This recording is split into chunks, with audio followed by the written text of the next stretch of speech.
33장 1절에서 11절 말씀, 창세기 33장 1절에서 33장 1절에서 11절 말씀 함께 한 절씩 저와 함께 교독하겠습니다. 제가 먼저 봉독해 올리겠습니다. 야곱이 눈을 들어보니 에서가 400명의 장병을 거느리고 오고 있는지라 그의 자식들을 나누어 레아와 라헬과 두 여종에게 맡기고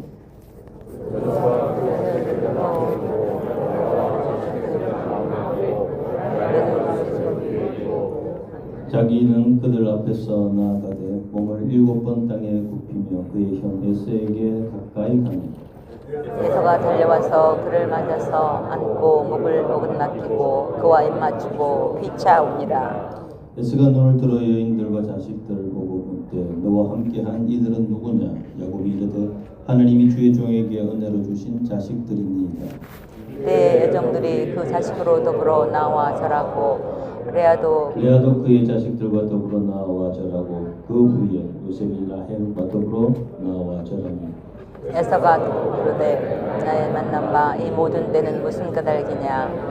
야곱이 가로되 내 주께 은혜를 입으려 함이니이다. 에서가 이르되 내 동생아 내게 있는 것이 족하니 내 소유는 내게도. 야곱이 가로되 그렇지 아니하니이다. 형님께 은혜를 얻었사오면 청컨대 내 손에서 이 예물을 받으소서.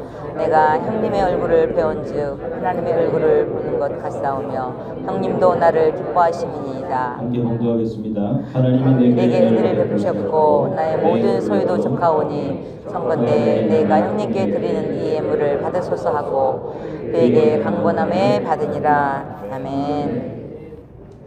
어제 하나님이 원하시는 야곱이라는 말씀을 통하여 기도의 깊은 자리에 저와 여러분들 각자의 변화의 모습을 경험하였고 오늘 이제 이스라엘의 영성이라는 제목으로 또 우리 하나님의 귀한 말씀을 선포해 주시겠습니다. 유재명 목사님 오실 때 우리 할렐루야로 크게 한번 맞이하겠습니다.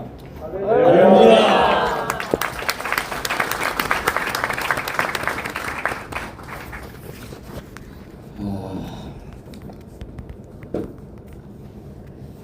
선교 훈련을 했어요.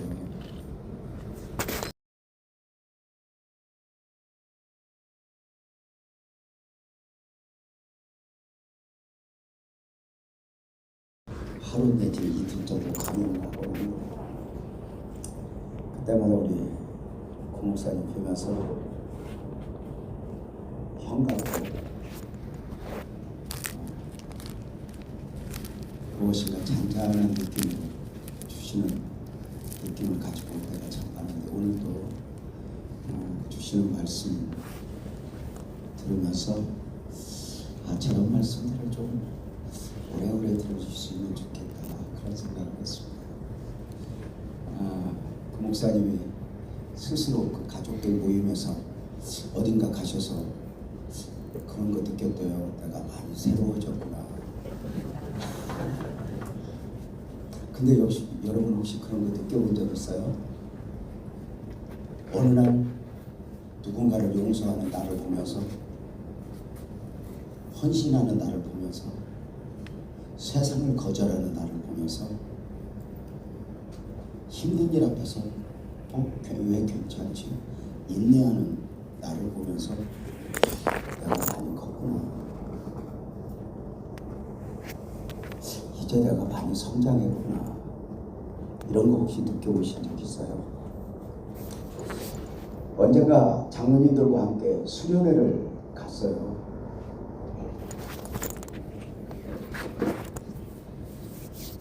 제주도죠. 낮에는 관광하고 저녁에는 장로님들 함께 이렇게 세미나도 함께 나눔도 갔는데 그 일정을 조율하는 중에 뭔가 잘 안 맞는 거예요. 씨름을 해도 안 맞기에 제가 그때 그냥 푸념처럼 한마디 했거든요. 아이고 정말 목사로도 힘드네요. 쉬운 일이 있겠어요. 남편은 남편 노릇, 아내는 아내 노릇, 아버지는 아버지 노릇, 자식은 자식 노릇. 뭐 담임 목사는 담임 목사 노릇, 뭐 부목사는 부목사 노릇, 선교사 노릇, 뭐가 쉬운 게 뭐가 있겠어요. 쉽다고 생각하는 거 아직 인생을 모르는 거잖아요. 목사는 못 해먹겠네요. 그랬더니 난 이렇게 말하면 우리 장로님들이 위로하려고 목사님 힘내세요 우리가 있잖아요. 그럴 줄 알았어요.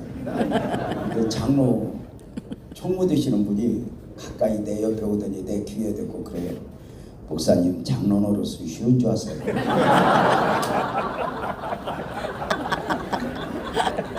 저는 한 목사님 주변에 있는 장로님들 보면 짠해 죽겠어요.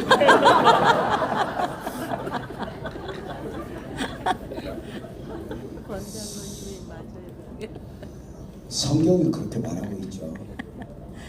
사울이 바울 되는 것보다 바울이 바울이라고 지는 것이 훨씬 더 어렵다. 시몬이 베드로 되는 것보다 베드로가 베드로다워 지는 것이 훨씬 더 어렵다.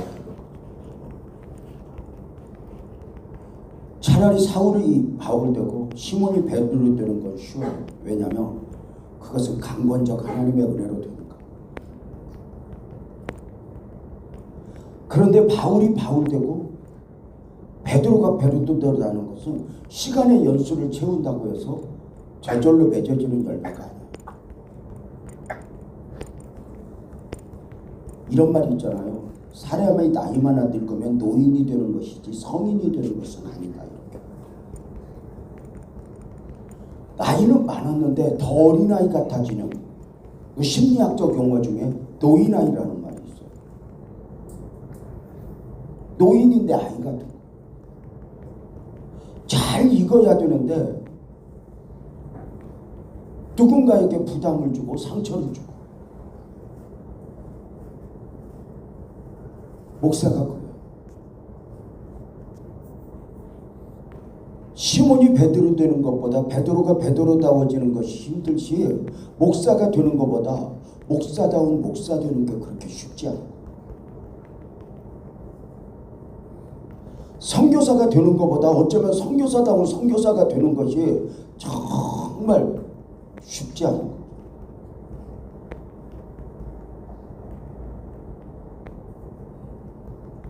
은퇴하고 2년이 되어갈 때 한 후배 목사님이 무슨 일로 상담하러 와서 울면서 이렇게 말해요. 목사님 부탁이 있어요. 뭔데? 한국 교회에 목사는 많은데요. 목사들의 목사가 없어요. 근데 목사님이 우리들에게 목사들의 목사가 되었으면 좋겠어요. 그 말 한마디에 그 친구만 만나면 목사다운 목사 흉내내느라고 얼마나 힘든지 몰라요.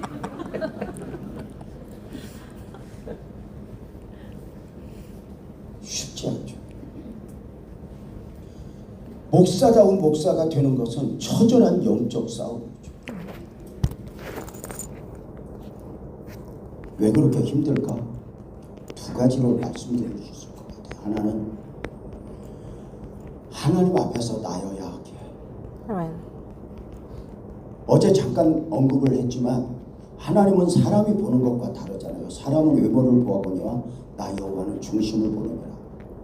그래서 하나님이 보시는 건 달라요. 보이는 것만 보는 사람은 큰 그릇인가 작은 그릇인가 금 그릇인가 은 그릇인가 목기 그릇인가 보이는 것에 관심이 많아요. 근데 하나님은 그릇이 어떠하냐보다 그릇의 내용물이에요.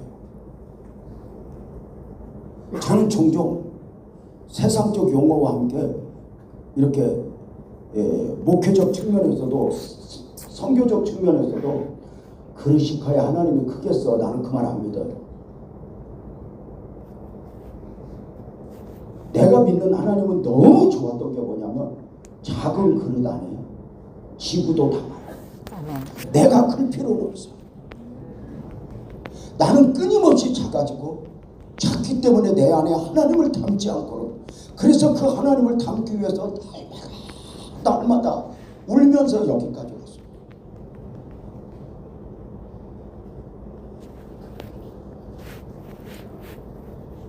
어느 날 예배당에 갔는데 한 성도가 그 소예배실에서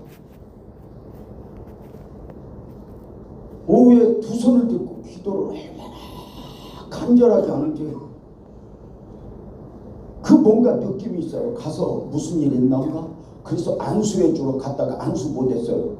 뒤에 가서 살그머니 손 얹고 안수 올려다가 기도 소리에 기절을 할 뻔했어요. 이렇게 기도하는 거 있죠. 하나님, 거룩하게 살다 거룩하게 죽게 하옵소서.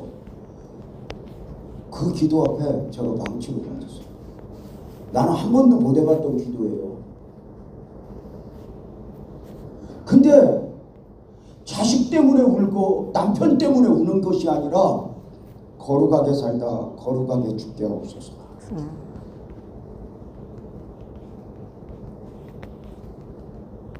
하나님은 보이지 않는 것입니다. 그릇의 진정한 가치는 그릇의 외형적 모습보다는 내용물에 의해서 결정됩니다. 곡기 그릇이어도 금이 담기면 금그릇입니다. 그런데 금그릇이어도 배설물이 담기면 그릇의 가치는 땅에 떨어져요. 왜 사울이 바울 되는 것보다 바울이 바울다워지는 것이 힘드냐? 먼저는 하나님 앞에서, 두 번째 또 하나는 이런 말이죠. 하다보다 되다, 두잉보다 빙. 얼마나 많은 일을 했느냐보다 어떤 사람이 되었느냐. 하나님은 우리에게 사역을 맡기고 사역의 성취만 보는 것이 아니라 그 사역을 감당하는 중에 내가 어떤 사람으로 변화되고 어떤 사람으로 성장해 가는가, 장성한 그리스도의 분량에 이르기까지 하나님이 그것을 나에게 원하신다.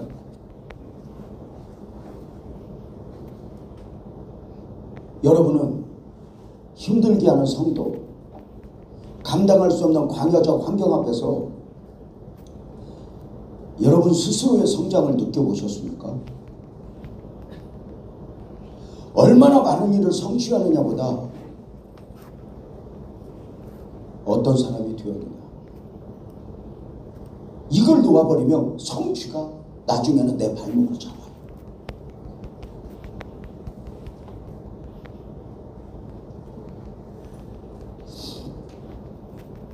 저는 사실 이 자리에 서 있어야 할 사람은 아니에요. 저는 앉아서 들어야지. 저는 선교사님들이 이렇게 앞에 설 때마다 죄송한 것은 제가 선교 현장을 잘 몰라요. 목회는 그래도 그 틈바구니에서 목회자로 살아왔기 때문에 목사님들 만나면 할 말 많아요. 근데 선교사님들은 제가 두렵고 떨림이에요. 그 선교사님들 발표 들을 때마다 우리 한 목사님, 또 김황춘 목사님, 또 우리 구원철 목사님 이런 말씀을 들을 때마다 그냥 듣고 싶어요. 잘 몰라요. 근데 제가 이제 베이스는 거의 비슷하다고 보면은 목회하면서 제가 느끼는 것은 하나님이, 어제 제가 그랬잖아요. 그 부흥을 복말라 하는 저에게 하나님이 주시는 것 중에 하나가 뭐냐면, 하나님은 우리 은혜 가운데 나의 교회를 성장시켜 줄 때가 있고 하나님은 나를 성장시킬 때가 있더라고요. 교회 성장은 사실 내 재주인 것 같아도 하나님의 은혜예요. 아멘. 무슨 일을 해봐요. 아무리 큰 성취를 하고 딱 돌아보아서 내 수고가 보이면 안 돼요. 하나님의 은혜가 보여야 되죠. 아멘. 이게 에베네셀이잖아요. 하나님의 은혜. 선교사님들 어때요? 여러분은 지금까지 살아온 거 딱 돌아보면 고생한 게 보여, 은혜가 보여? 에베베베 하지 말고 다시 딱 돌아보면 고생한 게 보여, 은혜가 보여? 은혜가 보여야 돼. 왜? 고생한 거 맞아, 울었던 거 맞아, 그때 도망가고 싶었던 거 맞아. 근데 마디마디 저는 참 좋아하는 말이 있어요. 은혜 부자가 진짜 부자다. 아멘. 여러분, 에덴 동산에 아담이 뭘 잊고 살았어요? 안 잊고 살았어요? 저는 잊고 살았다고 그래요. 하나님의 은혜를. 하나님의 은혜를 잊고 사니까 벗은 게 아니야. 부족한 게 부족한 것이 아니야. 부끄러운 게 부끄러운 게 아니야. 모자란 것도 모자란 게 아니야. 다 괜찮아. 근데 하나님의 은혜가 선악과를 먹고 단절되니까 갑자기 현실이 다가와요. 부족한 건 부족한 거, 부끄러운 건 부끄러운 거. 여러분, 어제 한 목사님이 그 선악과 먹고 무화과 나무 잎을 엮어 치마를 해서 자기 부끄러움을 가리는 그 아담을 잠깐 말씀하셨어요. 여러분 한번 물어봅시다. 아담이 누가 볼까봐 그렇게 가렸을까? 여러분 아세요? 죄지면 나한테 부끄러운 거예요. 죄의 자리에 있다 보면 수세미로 싹싹 지워버리고 싶은 게 싹싹. 누구 이겨먹고도 여기가 편하지 않은 게 우리잖아요.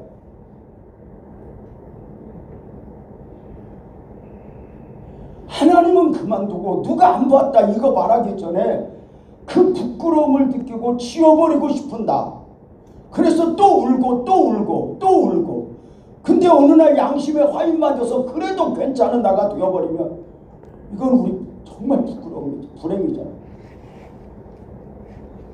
말 한마디만 잘못해도 소화가 안 된다. 아담이 누가 그렇게 부끄러워서 가렸겠어요. 어느 날 느낌이 오는 거죠. 진짜 죄는 나를 부끄럽게 하는구나.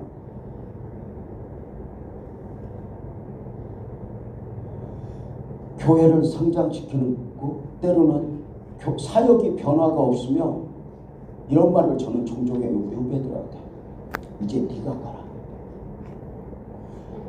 네가 성장하면 하나님은 너를 먼저 성장시키고 하나님은 부흥을 줄 것이다. 아멘. 근데 그 성장이 방식이 아니라는 거예요. 우리 목회자, 선교사의 성장은 죄송하지만 어디 가서 학위를 받고 이런 것보다는 하나님 앞에서 해다. 하나님 앞에서 씨름하면서 그 하나님의 마음을 읽고 나를 보고. 구 목사님 말씀하셨던 어느 날 나를 터치하시는 하나님 앞에 이유 없이 1시간이고 2시간이고 한없이 울어버려. 그 은혜를 맛보면 다 괜찮아지는 거 아니에요? 좀 뭐 사역 좀 못하면 어때?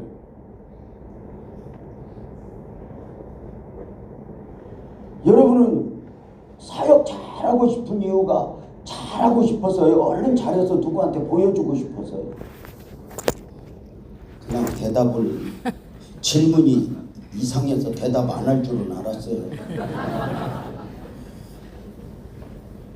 우리는 하나님 앞에서보다는 때로는 늘 누구 앞에서 그러다가 무너지는 것 아닐까? 한 2주 전에 가까이 계신 한 50대 목사님이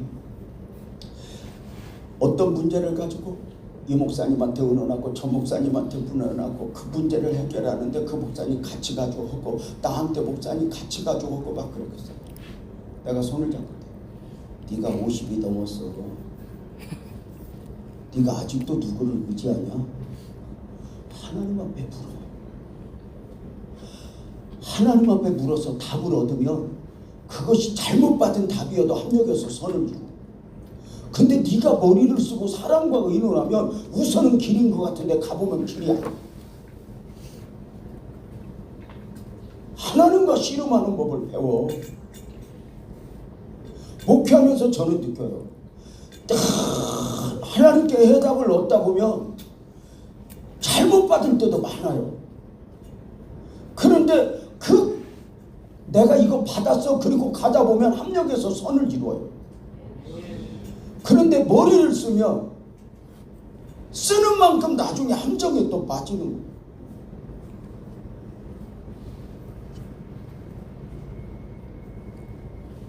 이런 모임을 가질 때마다 내가 좀 성장해서 와야 되겠구나. 구 목사님 말씀한 곧 있어야 됐어. 이렇게 온다는 게 얼마나 중요할까. 어제 저녁 야곱의 이야기를 좀 했어요. 야곱은 야곱으로 살아서는 안 되는 사람이었다고 했어요. 왜냐하면 야곱 안에는 야곱이 모르는 야곱, 하나님만 아시는 야곱이 담겨 있었기 때문에. 이건 야곱의 선택이 아니에요. 야곱이 그 어미 뱃속에 잉태되는 순간부터 하나님은 당신의 뜻과 섭리 가운데 아브라함과 이삭과 자격 있는 에서의 하나님이 아니라 아브라함과 이삭과 자격 없는 야곱의 하나님으로 섭리하셨어요. 야곱은 자신 안에 하나님이 원하시는 야곱, 이스라엘이 담겨 있다는 거 몰라요. 그냥 야곱으로 살아도 되는 줄 알았어요. 야곱은 야곱이 원하는 야곱으로 살면서 행복하지 않았어요. 특별히 에서의 문제 앞에서. 에서 앞에서 어쩌면 컴플렉스를 느꼈는지 몰라요. 그래서 어느 순간 야곱이 원하는 야곱으로 살면서 욕심을 내요. 에서가 가진 모든 것이 내 것이었으면 좋겠다. 그래서 그는 수단과 방법을 가리지 않고 에서가 가진 모든 것을 내 것으로 빼앗아요. 근데 행복하지 않은 거예요. 세상이 다 그래요. 가지고 싶은 거 다 가진 뒤에 6개월만 지나면 해답이 아니에요. 그 어떤 것이 보아금직 먹음직 지혜롭게 할 만큼 탐스럽게 해도 순간 내 가슴을 치는 거예요.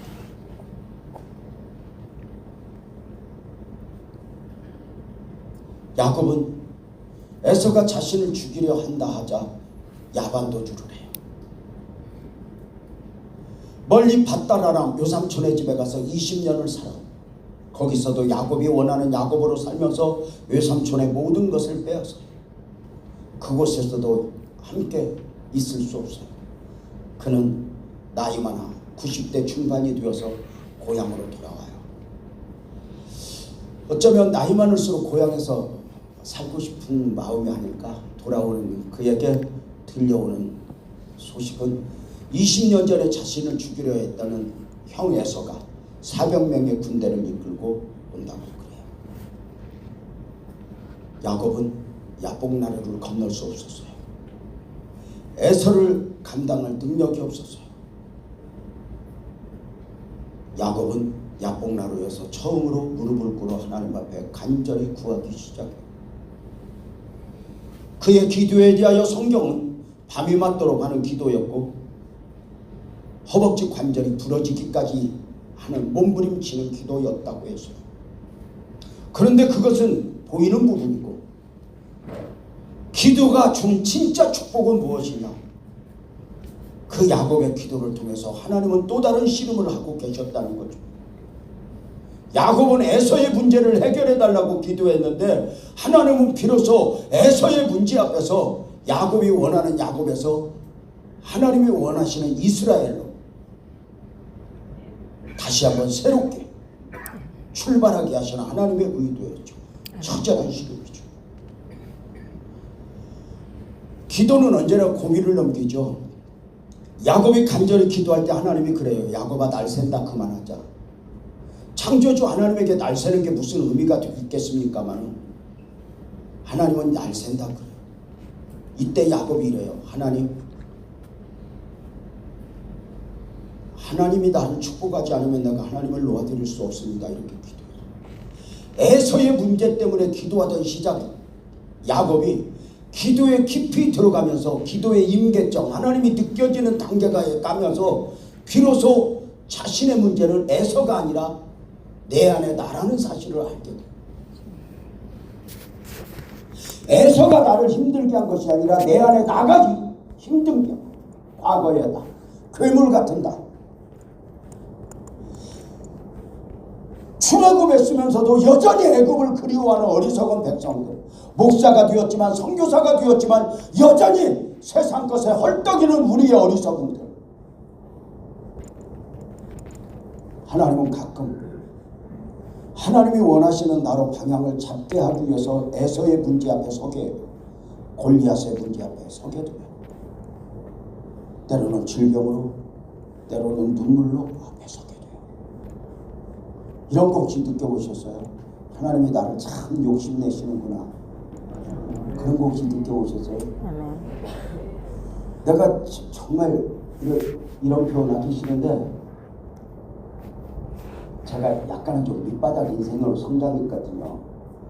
근데 제가 이렇게 살면서 느끼는 것은 그래요. 다른 목사는 대강사라도 하나님이 도와줘요. 근데 나는 조금만 이상한 짓 하면 하나님이 지랄을 해요.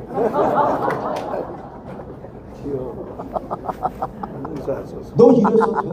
너 이래서 돼? 너 이래서 돼? 때로는 그 하나님이 불편한 적이 있어요.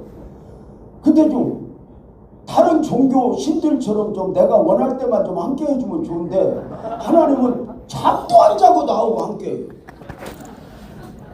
내가 너와 불 가운데 물 가운데 함께 하리라. 내가 그래요. 함께 한다고 그만하고 불이나 좀 꺼달라고. 나는요, 하나님이 가장 큰 능력은 우리에게 병 고쳐주고 뭘 주고가 아니에요. 하나님은요, 얼마나 대단한 분이냐면 우리가 나 그만할라요, 나 아브라함처럼 나 그만할라요, 포기하려고 그래요. 그럼 하나님은 뭘 많이 주어서 우리를 설득하는 분이 아니에요. 그냥 별만 보여줘. 그냥 아무것도 안 주고 그냥 잠잘 때 비몽사몽간에 내가 너와 함께한다. 그리고 끝이요. 그리고 바쁜지 또 어디로 가요. 근데 그 말 한마디 듣고 다시 없어. 그 눈물 가운데 주님 만나고 또 한 번 일어나. 이런 선교 모임 올 때마다 이 선교 모임 말고도 제가 선교사님들 만나라고 합니다. 아내와 늘 함께 가면서 여보, 어쩌면 한 분이라도 무너졌던 선교사님이 일어선다면, 방향을 잡는다면 우리 괜찮잖아. 아멘.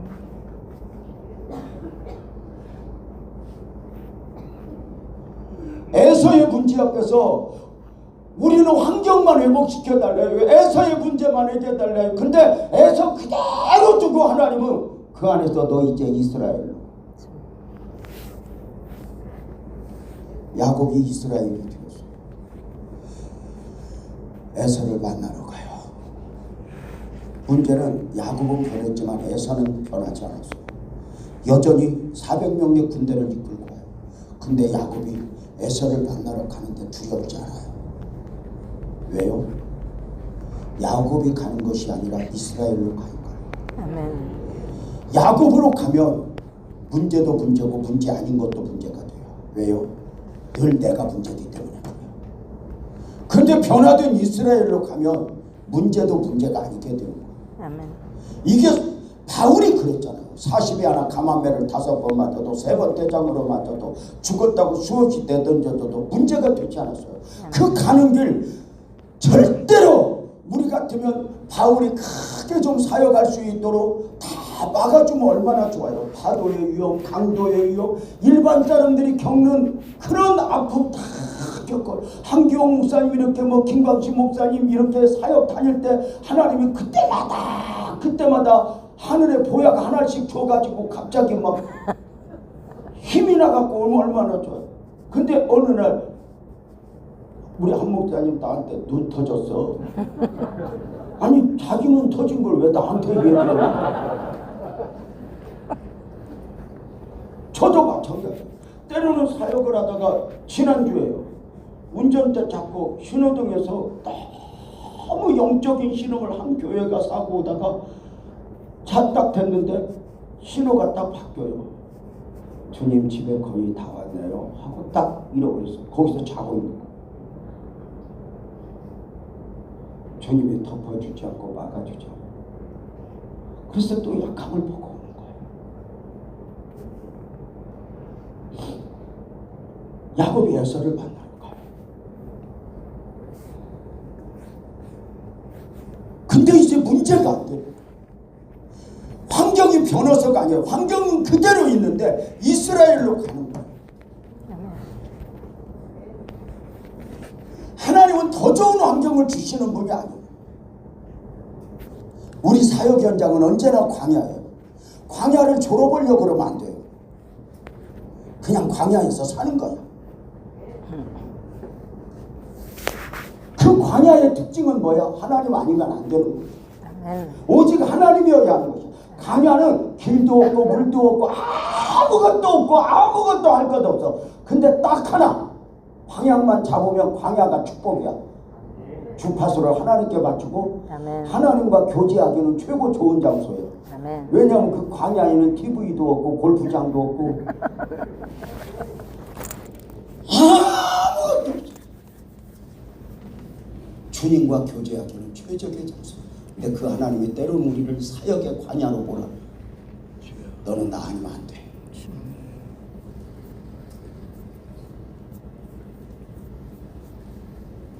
마치 하나님이 나는 너 없으면 안 돼 하는 것처럼 나를 욕심내는 거. 야곱이 에서와 만나요. 이렇게 말씀드렸어요. 야곱은 변했어요. 에서는 변하지 않았어요. 20년 만에 만나는 거예요. 만나는 장면을 보면 사륙전이 일어나야 돼요. 근데 오늘 본문 창세기 33장 4절을 보면은 에서가 달려와서 야곱을 맞이하여 목을 어긋맞추어 끌어안고 내 동생 야곱아, 내 동생 야곱아, 내 동생 야곱아 엉엉 울어요. 형아야, 그리고 엉엉 울어요. 여러분 한번 물어봅시다. 이렇게 끌어안고 우는 거 보니까 에서도 변했어, 안 변했어? 변했잖아요. 언제 변했을까요? 야곱은 기도할 때 변했어요. 에서는 언제 변해요? 창세기 33장 3절에 보면 이런 말씀이 나와요. 3절 한번 읽어볼까요? 시작.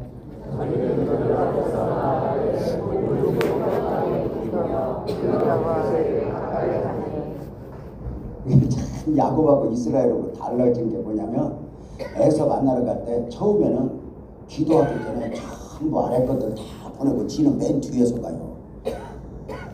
무슨 이야기인지 알아? 그래서 거기서 기도하다 주님 만나고는 이제 다 그들 앞에서 자기가 가. 이게 이스라엘이 다른 거예요. 야곱이 지금 오늘 이거 첫 번째 미션이 뭐냐? 에서가 언제 변했냐는 거예요. 여러분 아세요? 오늘 3절 말씀에서 우리에게 보는 바는 야곱이 그 형 에서가 오는 데서 7번 머리가 땅에 닿도록 절을 했대요. 거룩한 상상을 해보세요. 어떻게 절을 했을까요? 저기서 형이 오는데 형님 저 야곱입니다. 형님 저 야곱입니다. 어떤 마음으로 그렇게 7번 절을 했을까요? 한 걸음씩 다가가면서 말씀드렸잖아요. 기도하다 본 게 있어요. 에서가 나를 힘들게 한 것이 아니라 내가 나를 힘들게 했다.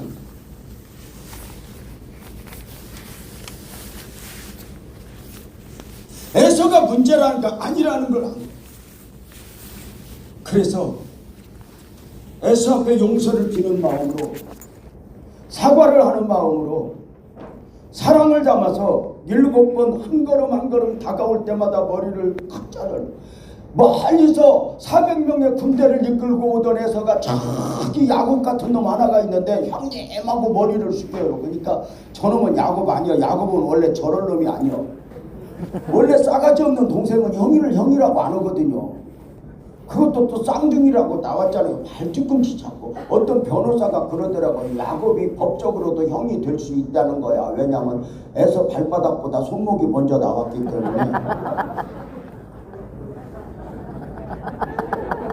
원래 싸가지 없는 둘째는 언니, 형 이런 거 잘 안 해. 그것도 또 장자의 명분도 뺏었지. 형대적으로 한 적도 없어. 평생에 야곱은 에서 때문에 하면 에서는 야곱 때문에 그랬어. 늘 때문에 하면 서로 쌌어. 관계가. 그런데 그 관계가 언제 벌어지냐? 7번 머리를 죽일 때 저놈이 왜 저래? 저놈이 왜 저래? 저놈이 왜 저래? 몇 번? 7번. 숫자적으로 가냐? 에서가 변할 때까지. 창 들고 오는 그에게 방법을 모색해서 막대기라도 들고 나가는 게 아니라 7번 형님 내가 잘못했어요. 내가 잘못했어. 형님 내가 미안해. 머리를 숙일 때 에서가 없는 놈도 내 동생아 그럼. 저는 이 과정을 보면서 이렇게 말해요. 기도는 나를 변화시키고 사랑과 용서는 상대를 변화시킨다. 아멘. 우리는 기도는, 깊은 기도는 나를 변화시켜. 제가 이렇게 말씀드렸잖아요. 깊은 기도가 주는 축복은 응답을 넘어 내가 변하는 거예요. 아멘. 기도는 나를 변화시켜요. 아멘. 그런데 우리는 주로 기도로 사람을 바꾸려고 그래요. 나는 아니고.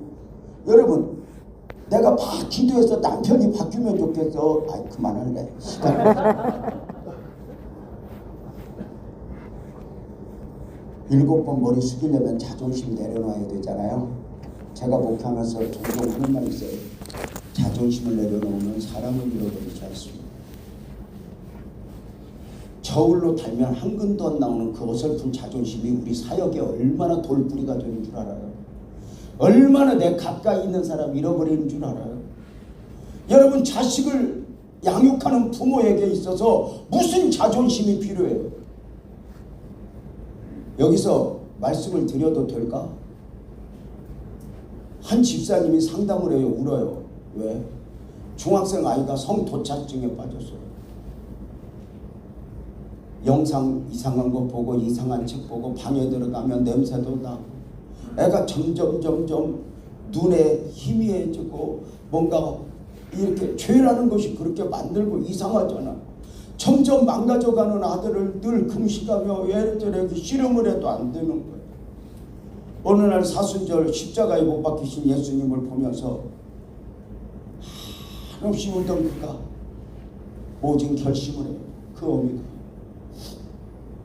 아들 방을 노크하고 들어가니까 아들이 급하게 컴퓨터를 꺼요. 책상 앞을 치우면서 뭔가 가리면서 엄마를 쳐다봐요. 엄마가 울면서 이래요. 아들아, 여자 몸이 그렇게 궁금하니? 엄마가 보여줄게. 엄마 거 봐. 그러면서 옷을 하나씩 벗어. 엄마 그러지 마. 엄마 그러면 안 돼. 아들아, 엄마 거 봐. 엄마 거 보고 다른 사람들한테 마음 빼앗기지 마. 그리고 옷을 하나씩 벗을 때 그 아들이 이불을 싸들고 와서 엄마를 덮으면서 엄마 이제 이러지 마. 내가 엄마 이길게. 그 아들이 그 깊은 성토착증 그 상황에서 빠져나오게 되는 아주 계기가 되었어요. 우리 예수님이 우리 용서하실 때 십자가에 달리실 때 실언하지 않아 걸치지 않았어요. 부끄러움을 개의치 않았어요. 우리가 목회하면서 무슨 자존심이 필요해요? 저는 목회하면서 늘 그래요. 사랑과 용서는 용서와 사과는 빠를수록 좋다. 미루면 미루는 만큼 돌뿌리가 된다. 원래 사랑과 용서는, 사과는 내 속성이 아니에요. 하나님의 속성이죠. 그래서 늘 미뤄져요. 이걸 가는 거예요.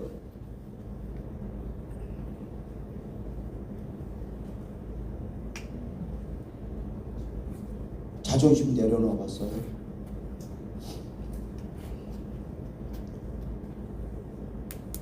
저는 우리 장로님들 가리겠어요.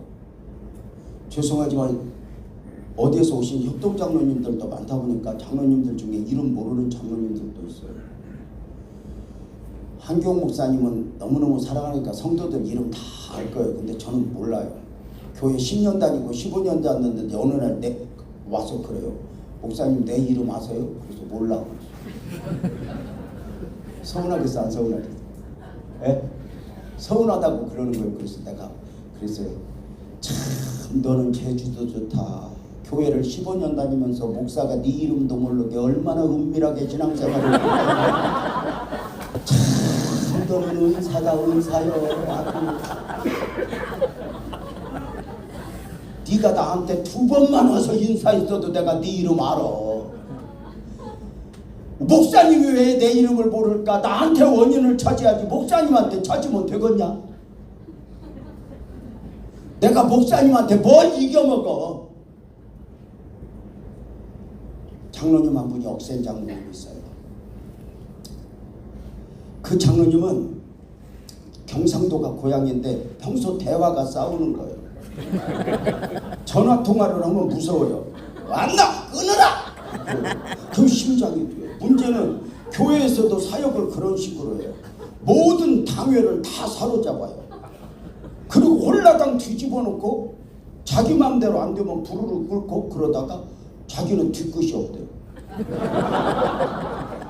나는 그날 밤 가서 밤새 배앓이를 해. 아들 같은 목사, 막내 동생 같은 목사한테 뭘 가르치려고 그러는데 늘 그런 식으로. 어느 날 당회를 주일 저녁 예배 앞두고, 한국은 주일 저녁 예배 드렸거든요. 당회를 하는데 또 그런 식이에요. 이대로 가면 안 되겠다. 갑자기 그런 마음이 들어요. 이스라엘보다는 야곱으로 한번 반응을 한 것 같아요. 장로님 그러면 안 되지. 딱 한번 그랬더니 여러분 그런 거 있잖아요. 매일 고분고분하던 사람이 한번 대들면 무서운 거 알아? 내가 여자들한테 한번 알려줄게. 남편이 막 함부로 오면 어느 날 갑자기 야 한번 맞짱 뜰래 그래. 그럼 가가 얼마나 무서운지.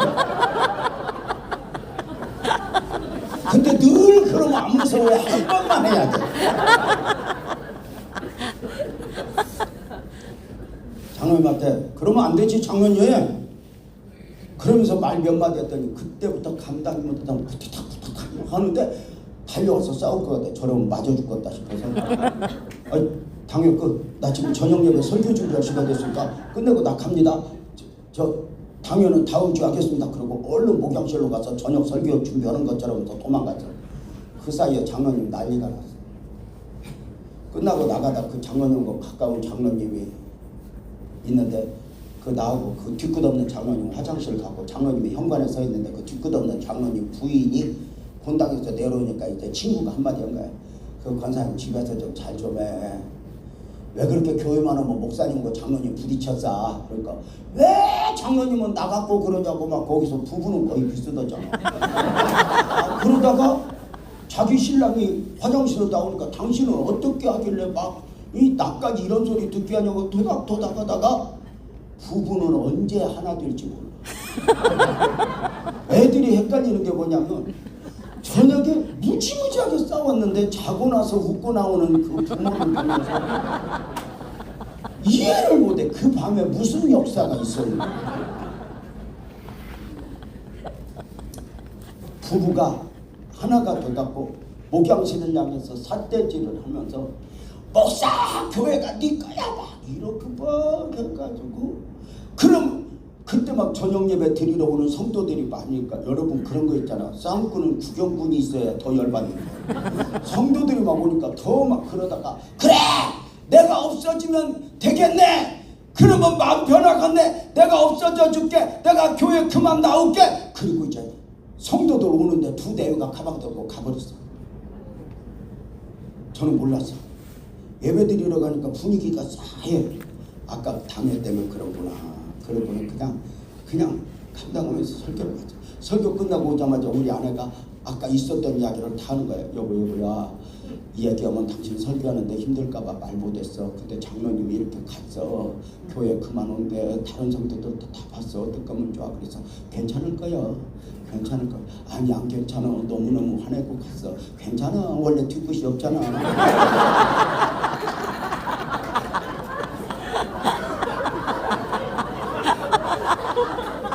근데 뒤끝이 그때는 길게 나와. 새벽 예배 안 나와, 수요일 안 나와, 금요철에 안 나와, 주일날 낮 예배 안 나와, 저녁 예배 안 나와. 그 장로님하고 가까운 장로님 그래. 목사님 집에 가니까 문도 안 열어줘. 어떻게 하면 좋아. 99% 성도들이 이래. 목사님 이번에 그 장로님 잘러. 그 장로님 목사님한테 도움 안 돼. 나도 그렇게 생각이 돼. 근데 그게 마음이 편해. 주일 저녁 예배 마치고 내 자식이 나갔다고 그래봐. 잠이 오겠냐고. 뒤쳐가다 예배당 가서 다 울었어. 나는 하나님 앞에 가면 다 울어. 일러. 나는 예수 믿고 정말 좋은 게 하나님 나 좀 도와줘라. 나 좀 도와줘라. 울어도 자존심 안 상하게 하는 분은 하나님밖에 없어. 다 일러. 하나님 나 그 장로님이 싫어요. 맨날 뒤끝없다 그러고 내 속 뒤집어요. 난 진짜 장로님 힘들어요. 그랬더니 하나님은 그래. 내가 울면서 깊이 들어가. 내가 그 장로 사랑한다. 그래서 왜 사랑하냐고. 그랬더니 내가 너도 사랑하잖아. 그래서 자, 재명아, 이제 다 내려놓고 네가 원하는 너가 아니라 하나님이 원하는 너로 한번 가봐라. 안 가요, 안 가요, 안 가요. 그러고 막 하루 종일 미친 듯이 다니다가 그때 우리 아내가 아팠거든. 여보야 신방 가자. 그랬더니 어디요? 그랬더니 우리 장로님한테 가자. 그래요.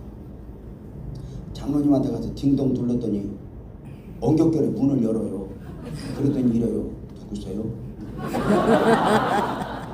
장로님 나예요. 누군데 그렇게 친절하세요? 장로님, 나 장로님한테 드릴 말씀 있어요. 여기서 도망가고 싶은 나와 싸워요. 샹 하고 나도 가고 싶어요. 근데 그 싸움을 순간순간 싸우면서 그 장로님한테 장로님 나 들어가자. 장로님, 목사님 가세요. 목사님하고 나하고는 안 맞아요. 천국 가서 만납시다. 천국은 갈 생각이 있더라고요. 천국 가서 만납시다. 장로님 그러지 말자. 그랬더니 한 10분 나를 문 앞에 세워놓더니 이상한 양반이네. 남의 집에 왜 들어와? 그럼 그 문 열어놓고 들어가는 거 있죠. 내 안에 나만 그렇게 싸웠을까? 그는 그 안 싸웠을까?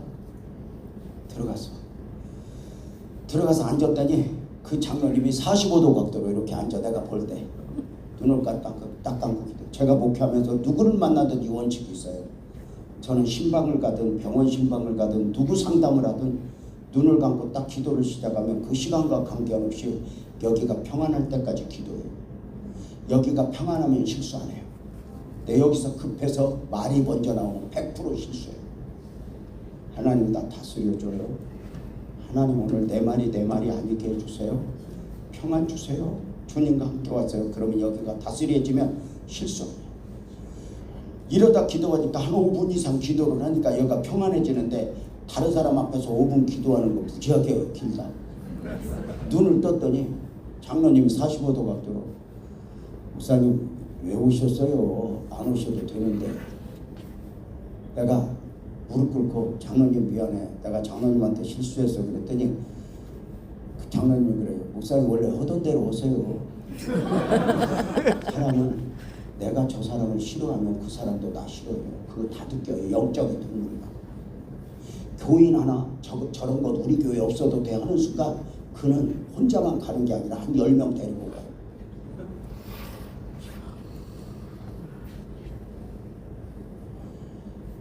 모든 성도는 내게 없어도 되는 성도는 단 한 명도 없어요. 제가 그날 그 장로님한테 무릎 꿇고 3시간 빌었어요. 그 장로님 한 분 없다고 우리 교회 이상하잖아요. 헌금도 많이 안 해요. 성질만 풍성하죠.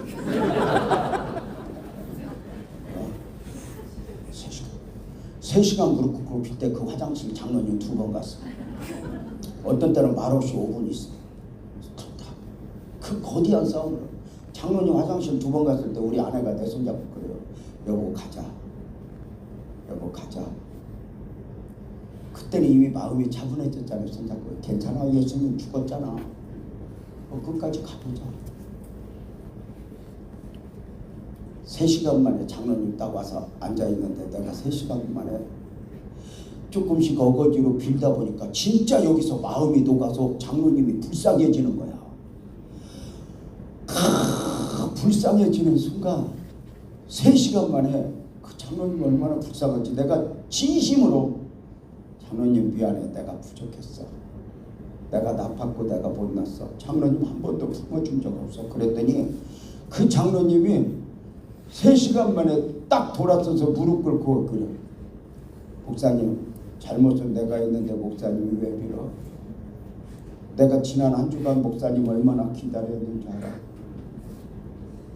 목사님이 나 버리면 나 어디로 가야 할까 내가 얼마나 울었는지 알아? 목사님 아까 문 열었을 때 목사님 보였을 때 내가 얼마나 좋았는지 알아? 그냥 갈까봐 두려워서 문 열어놓고 왔는데 목사님 들어와서 얼마나 고마웠는지 알아? 목사님 내가 잘못했어. 내 성질이 원래 그래. 우리 애들도 나를 싫어해. 목사님 미안해. 아니야 장로님, 그리고 야곱과에서가 그러한 뜻이야. 울고 그 담을 다 알아. 그 장로님 그대로 다시. 그 장로님 그런 거대한 고백 가운데 이제 뭐 회의할 때 이런 성질 내껐어 안 내껐어? 안 내기는 지랄.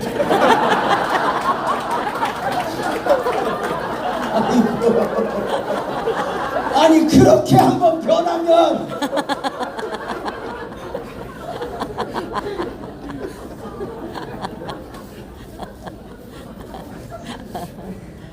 사람 아이고.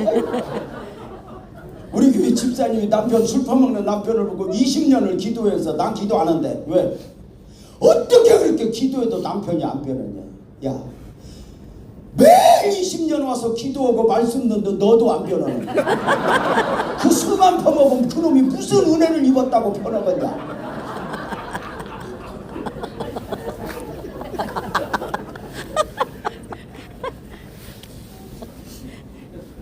근데 다른 게 있어.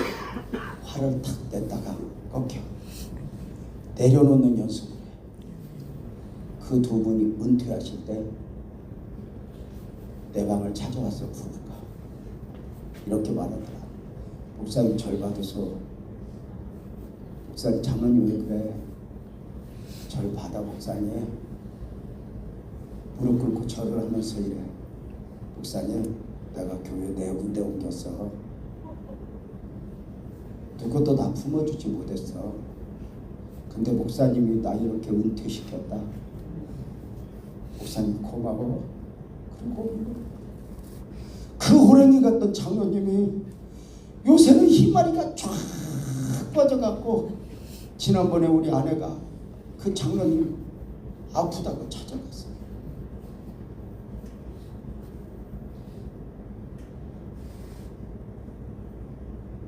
기도는 나를 변화시켜.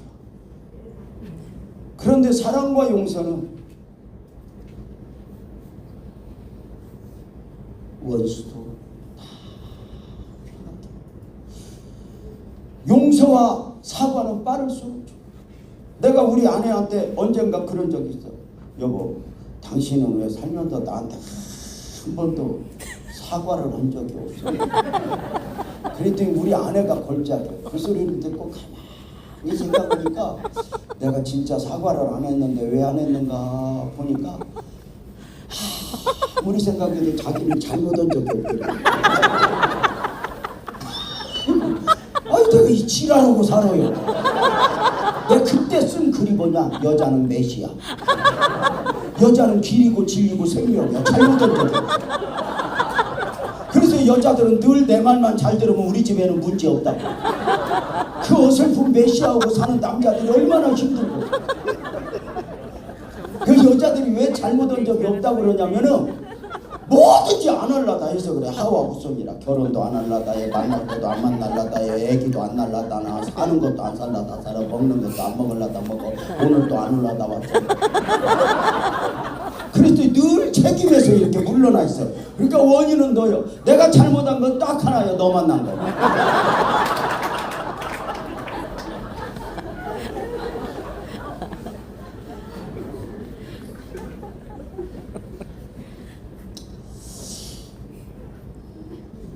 야곱이 먼저 머리를 숙이니까 다 변했네.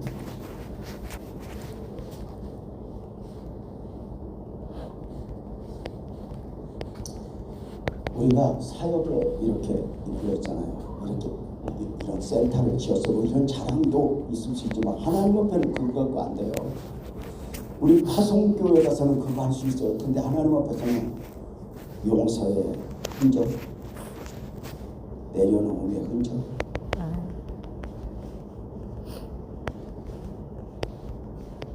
그냥 누군가와 함께 해줬던 이게 성교 아닐까? 저는 이걸 목표라고 저는 봤어요. 내 맘에 드는 사람 아니죠.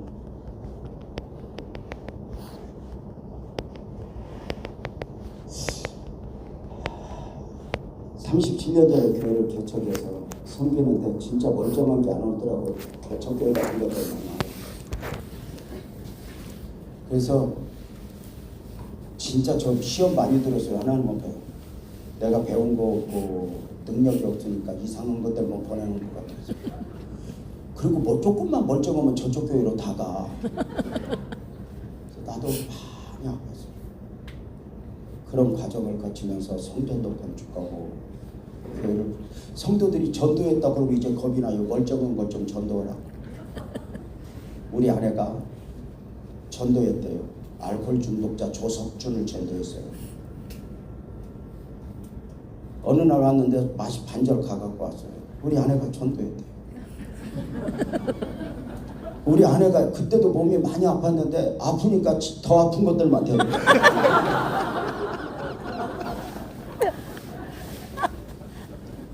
그래서 적순이가 심하다 때마다 사모님한테 전화 그래요. 사모님 나 배고파. 그래 가서 섬겨. 한 2년 반 섬기고 하늘나라 갔어요. 사모님 밤이거나 주고 그때마다 그 부모가 보내주는 걸 다 해주더라고요. 어느 날 새벽 2시에 전화 왔어요. 목사님이요? 술 잔뜩 주고 사모님 좀 바꿔요. 내가 그랬어요. 야, 잠 좀 자자. 잠 좀 자자. 내가 미우니까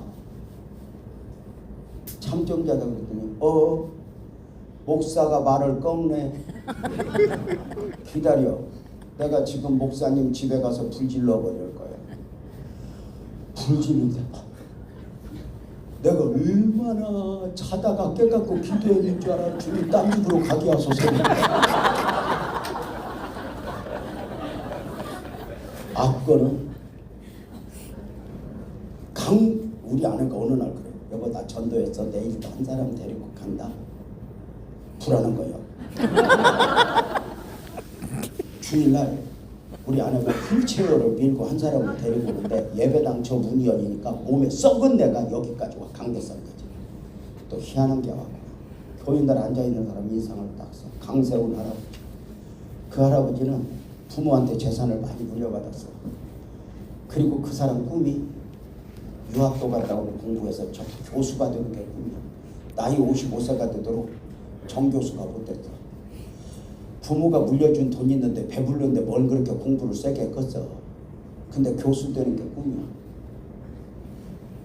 당시만 해도 돈 쓰고 교수 되는 경우 많아. 지금은 없는데 그때는 많았어.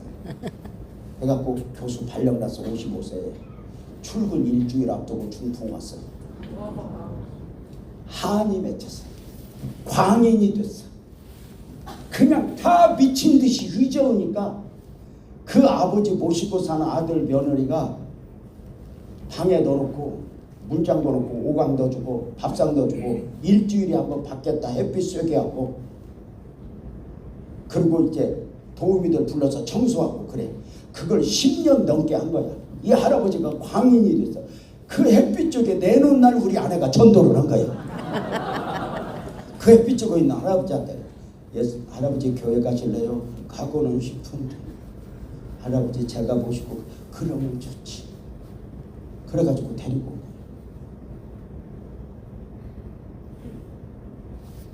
우리 아내가 그 할아버지를 3년 반 섬겼어. 토요일마다 그 할아버지를 냄새 난다고 하니까 교회 모시고 올라고 가서 목욕을 시켰어. 그 할아버지 목욕시키고 나면 집에 오면 우리 아내는 쓰러져서 밥도 안 하고 뭐도 안 하고 다 둘러. 언젠가부터 그 할아버지하고 나하고 라이벌이 됐어. 우리 아내가 나 목욕시켜준 적이 없어. 저거 평생 애물단지요. 얼마나 아팠는지 내가 그 과정 이야기하면 지금 피눈물 나. 근데도 잘못한 적이 없어. 그냥 아픈 거예요 지금.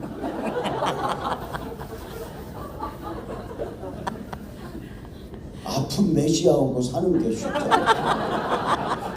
내가 여기 와서 그 아픈 사모님들 오고 있는데 선교사님 보면 짠해 죽거든. 아침 먹으러도 혼자 와. 내가 그 심정 알지. 혼자 왔어. 오늘도 그랬더니 오늘은 일어났어요. 그 할아버지 보고 냄새가 나. 다 아무리 사람 냄새같이 무서운 게 없어요. 방에 일주일 가둬놓으니까 머리 깎는 기계 사갖고 우리 아내가 청년 데리고 가서 머리 깎아줘. 주일날이면 아침 일찍 가서 모시고 와. 우리 애들도 그 할아버지를 기억해. 좀 죽으면 좋겠는데 안 죽어. 어느 날 우리 아내가 세례를 주래. 그래서 이 사람아, 복음을 알아야 세례를 주지. 그래서 애가 교육을 시키거든. 그 대신에 문답해가지고 정확하게 다 못하면 세례 안 주거든. 자기가 교육시켰어. 근데 이렇게 왔어. 그래가지고 문답을 하는데 이상한 거 물어봤어요. 이렇게 예수님 고향이 뭐예요? 근데 대답을 못해서 세례 다음에 받으세요. 근데 그 할아버지가 내가 싫어하는 걸 알아. 근데도 교회는 와. 일주일에 한 번 교회 오는 것도, 우리 아내 만나는 것도, 이렇게 와서 밥 먹는 것도 좋아. 우리 아내한테 아들도 못 믿어. 우리 아내가 믿어. 사모님, 그때만 해도 이런 자동 돈 나오는 거 은행 이게 없어서, 사모님 나 돈 좀 자줘줘. 헌금해야 돼. 통장 주고 도장 줘. 돈이 이만큼 있어. 근데 10,000원 찾아오래.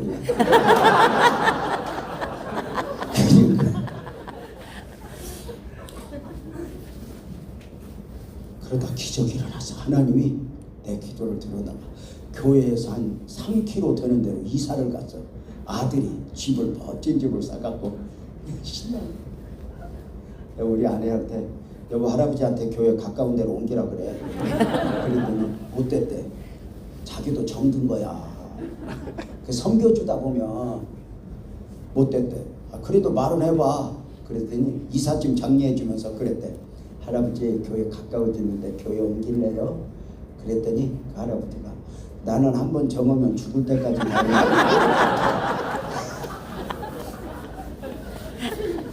우리 애들도 그 할아버지를 기억해. 애들도 어떤 때는 실험해서 같이 모시고 오고, 토요일날 목욕시켜주고, 이발해주고, 옷 갖다 입혀주고. 어느 날 제가 하나님 앞에 그랬어요. 하나님, 우리 아내가 그 할아버지 만나고 더 약해져요. 우리 아내 불쌍해 죽겠어요. 그 할아버지 어떡해요? 그때 하나님이, 그때 하나님이 저한테 이런 느낌을 주는 거예요. 유재명, 너네 교회가 왜 부흥되는 줄 알아?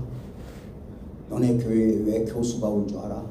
왜 사장이 온 줄 알아? 누가 전도해서 하니? 내가 너한테, 너희 교회에 네 아내한테 조석준, 강세훈 맡겨보니까 너무 감당을 잘해줘서 고마워서 내가 다 보낸 거예요.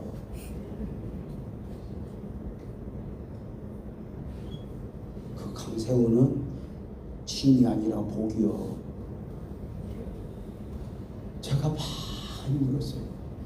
주일날 그 할아버지가 와서 3년 만에 처음으로 끌어안았어. 할아버지 오셨어요. 그랬더니 그 할아버지가 내가 미워하는 거 알아. 왜 그러세요? 할아버지 내가 잘못했어. 할아버지 미안해. 하나님이 할아버지 사랑한대. 괜찮아요. 목사님 고마워요. 그리고 그 뒤로 할아버지가 고맙고, 이제 자주 씻으니까 냄새도 덜 나고 이렇게 하는데, 그렇게 안아준 뒤에 3개월 만에 하늘나라 가더라고. 빈손 들고 앞에 가. 그때 깨달은 게, 내가 일찍 철들었으면 그 할아버지 일찍 죽었을 텐데.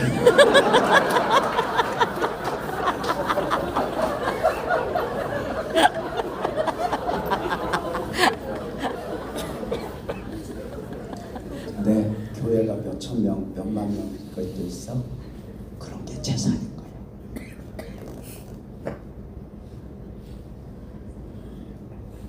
나를 내려놓은 거, 이스라엘로. 돌아보면 한때 내가 똑똑하고 누구 설득하고 누구 이겨먹고 했던 건 지금도 다 부끄러워. 근데 내가 저주었던 거, 당했던 거 지금도 여기가 좋아. 물론 우리가 많은 흔적들도 있지만, 누구한테 자랑할 만한 거 내놓을 것도 있지만, 그래서 저는 죄송하지만 부흥회 다니면서 내가 우리 교회 이 정도야, 나 이렇게 지었어, 우리 교회 에스컬레이터도 있어, 예를 들으면 웃으면서 막 이렇게 자랑을 해본 적이 없어. 그건 하나님이 하신 거니까. 단 하나 내려놓았던 거, 무릎 꿇었던 거, 저주었던 것은 지금도 그게 얼마나 큰 자산인지 몰라. 제가 죽은 사람 살아나기 위해서 15분 동안 기도했다고 그러잖아요. 안 살아났다니까. 근데도 왜 그게 그렇게 좋았는지 몰라. 그 죽은 사람 안 살아날 걸 믿으면서도 그렇게 발악을 하면서 기도할 때 오히려 주변의 사람들이 목사님 이제 그만하세요. 부끄러운 것도 없어. 원래 그게 나니까. 근데 그들이 거기에 감동을 받아. 예수님이 세상을 호령했으면 그렇게 주님이 주님 영원할까? 아니, 죽었잖아. 처절한 모습으로 바다를 잔잔케 하시는 그분이, 없는 것도 있게 하시는 그분이, 죽은 자를 살리는 그분이, 앉은뱅이를 일으키시는 그분이, 소경의 눈을 띄워주는 그분이 때리면 맞고 끌고 가면 끌려가고 침뱉으면 침뱉음을 당하고 억울한 재판 앞에서도 단 한마디 변명하지 않고 비아 돌로로사 그 십자가의 불을 찌게 맞으며 십자가에도 비타민이 감동하니까 스데반이 돌에 맞아 죽으면서 원수를 용서하는 그 멋진 모습, 그 처절하게 피를 흘리면서도 무릎 꿇어 하늘을 보는 모습은 오늘도 우리에게 감동 아니야? 만약에 스데반이 돌을 맞았을 때 돌이 죽여가서 돌 던진 놈 맞아 죽었어 봐. 그때는 대단했겠지만 지금 우리에게 감동이 됐겠어? 우리가 뭘 그렇게 대단하고 우리가 뭘 그렇게 큰일하고. 목회하면서 깨달은 거야. 큰일은 하나님이 하는구나. 아멘. 나는 작은 일에 충성해야 되는구나. 아멘. 근데 나중에 보면 작은 일이 아니구나.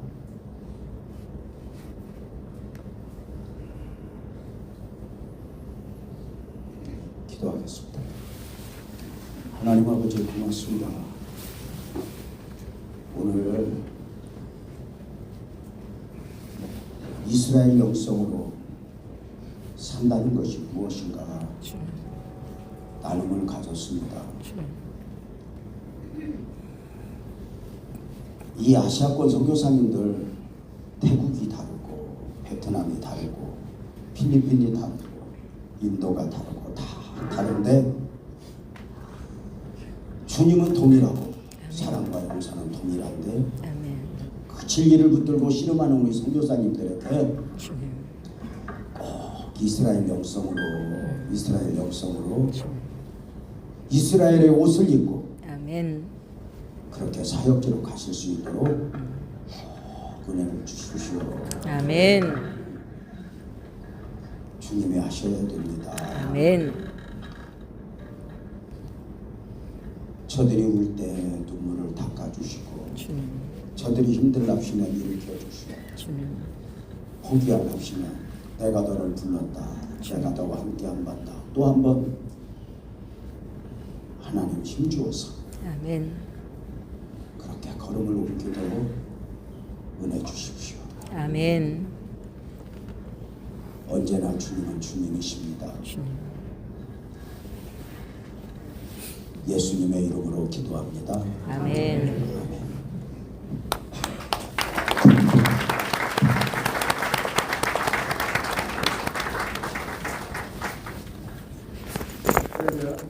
저희가 지금 또 찬양 드리시겠습니다.